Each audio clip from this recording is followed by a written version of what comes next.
इस हादसे के बाद जो ज़मीन पर हालात है वो लगातार हम आपको दिखा रहे हैं। देखिए, यहाँ जम्मू कश्मीर के रामबन में बादल फटा, इसी की वजह से अचानक बाढ़ आ गई। पहाड़ का जो मलबा है वो गांव की तरफ बहता हुआ आ गया। इसी की चपेट में कई लोग आ गए, कई घर आ गए, कई मकान, कई दुकान, कई वाहन, सब मलबे में दबे हुए। बादल फटने के बाद मंजर बेहद खौफनाक था। इससे पहले कि लोग कुछ समझ पाते कि आखिरकार हो क्या रहा है, बादल फटने के बाद हालात बाढ़ वाले बन गए। मतलब लोगों ने खुद को घिरा हुआ पाया मलबे के सैलाब में। हर तरफ सिर्फ और सिर्फ मलबा नजर आ रहा था। बनिहाल इलाका है, यहाँ कई जगह लैंडस्लाइड की वजह से जो जम्मू श्रीनगर नेशनल हाईवे है उसको भी बंद करना पड़ा है। फिलहाल हाईवे खोलने की कोशिशें की जा रही हैं, लेकिन जैसा कि कहा जा रहा है कि इसमें अभी समय लगेगा। वहीं जम्मू कश्मीर के रामबन में ये जो कुदरत का कहर बरसा है, जिले के कोबाग इलाके में बने सरकारी ITI कॉलेज में मलबे के सिवा कुछ भी नहीं बचा। पूरे कॉलेज कैंपस में पत्थर, मिट्टी, मलबा, बस यही है जो नजर आ रहा है। मैं रामबन इलाके में हूं और जिस जगह में खड़ा हूं, जिस मलबे पर मैं खड़ा हूं, यह रामबन का ITI कॉलेज है। ITI कॉलेज भी इस मलबे की जद से नहीं बच पाया और क्या क्लासरूम, क्या प्रैक्टिकल रूम या क्या टीचर्स के कमरे, सब जमींदोज हो गए हैं, सब गारे से भर गए हैं। ये देखिए आप, जो कमरा मैं आपको दिखा रहा हूं, यह कमरा दरअसल ITI का प्रैक्टिकल की क्लास थी। यहां पर प्रैक्टिकल होते थे, क्या कंप्यूटर के प्रैक्टिकल हो, क्या मोटर मैकेनिक के प्रैक्टिकल हो, यहां पर होते थे। लेकिन शायद ही अब आपको यहां कोई कंप्यूटर या लैपटॉप दिखाई दे। जो अलमीरा हैं, अलमारियां हैं, किस तरह से यहां पड़ी हुई हैं देख सकते हैं। यहां के एक टीचर हमारे साथ हैं। सर, आपका क्या नाम है? योगेश कुमार। ये कमरा कैसा होता था और अब कैसा हो गया? सर, ये तो काफ़ी मेरी बेस्ट क्लास की तरह बनाया हुआ था, क्योंकि इसमें हमने कंप्यूटर सिस्टम भी लगाया, क्योंकि यहाँ पे हमारा डॉक्यूमेंट ट्रेड था और साथ में हमारा मोटर मैकेनिक था। तो दोनों में बीच में वॉल थी, पार्टीशन वॉल थी। तो क्या हुआ कि वहाँ से पानी जो फ्लो आया है, तो पार्टीशन वॉल को तोड़ते हुए कि साथ में हमारे सिस्टम इस साइड से और साइड से लगे हुए थे, तो वो सब कुछ वो तबाह कर दिया है।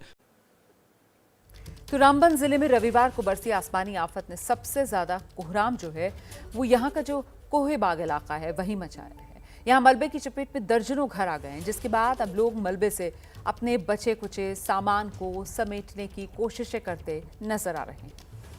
रविवार को यहाँ इस कोहबाग इलाके में आसमानी आफत बरसी तो यहाँ दर्जनों घरों का क्या हश्र हुआ है, ये दिखाने की कोशिश करता हूं। मैं इस समय फयाज साहब के घर पे हूं। ये फयाज साहब का घर है, 3 कमरे का घर है, लेकिन अब यहां आप देखिए क्या हालत है। ये कमोवेश बेडरूम रहा है, क्योंकि यहां पर 2 बेड हैं, लेकिन बेड का बिस्तरा और मैट्रेस और ओढ़ने वाली चादर, ये सब कहां है शायद ही कोई बता पाए। यहां पर आप देखिए, घर को नुकसान तो हुआ है, लेकिन सबसे ज्यादा नुकसान यहां पर सामान का हुआ है। और यहां पर तकिए, जूते, बेड पे बिछाने वाला बिछोने और ये जो वार्डरोब है, क्या हालत हुई है इस कमरे की तस्वीरें खुद बयां कर रही है। कोहबाग इलाके में ऐसे करीब 30 घर हैं जो इस कुदरती आफत की चपेट में आए हैं और इन घरों का क्या हाल है आप देख सकते हैं। सभी 30 घरों की कमावेश यही स्थिति है। इधर देखिए,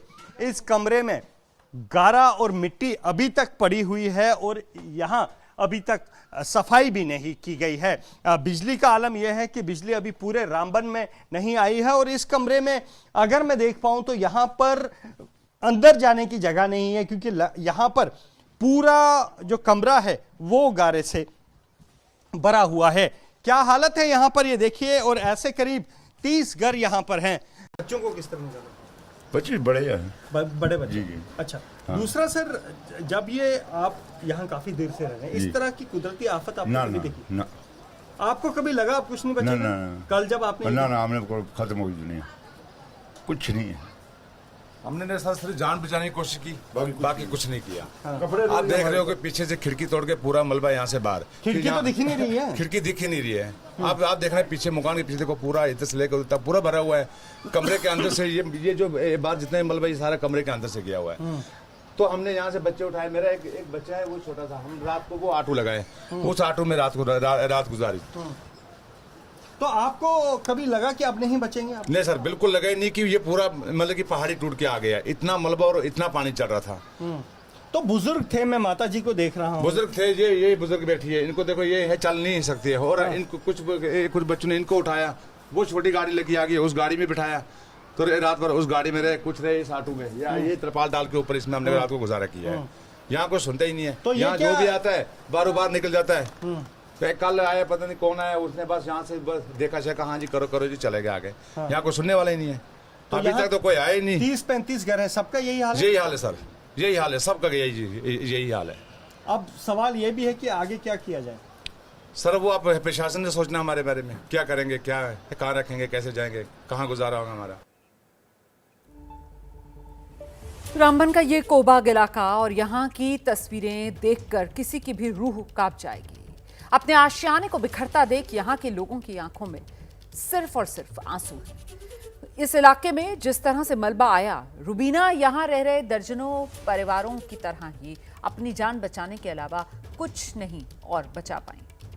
मैं इस समय रामबन के कोहबाग इलाके में हूं और ये वो इलाका है जहां कुदरती कहर ने सबसे ज्यादा असर बरपाया है। मेरे पीछे जो आप ये कोहबाग का इलाका देख रहे हैं, यहाँ पर करीब 11 घरों को नुकसान पहुंचा है और उनमें से 4 घर कहाँ हैं ये किसी को नहीं पता। यहाँ पर इस इलाके के लोग जमा हैं और अब सवाल ये उठ रहा है कि यहाँ जो नुकसान हुआ है उसकी भरपाई कौन करेगा। जो कुछ सामान बचा है, लोग उसे आप देख सकते हैं कि यहाँ मलबे में ढूंढने की कोशिश कर रहे हैं, लेकिन लोगों के हाथ कुछ नहीं लग रहा।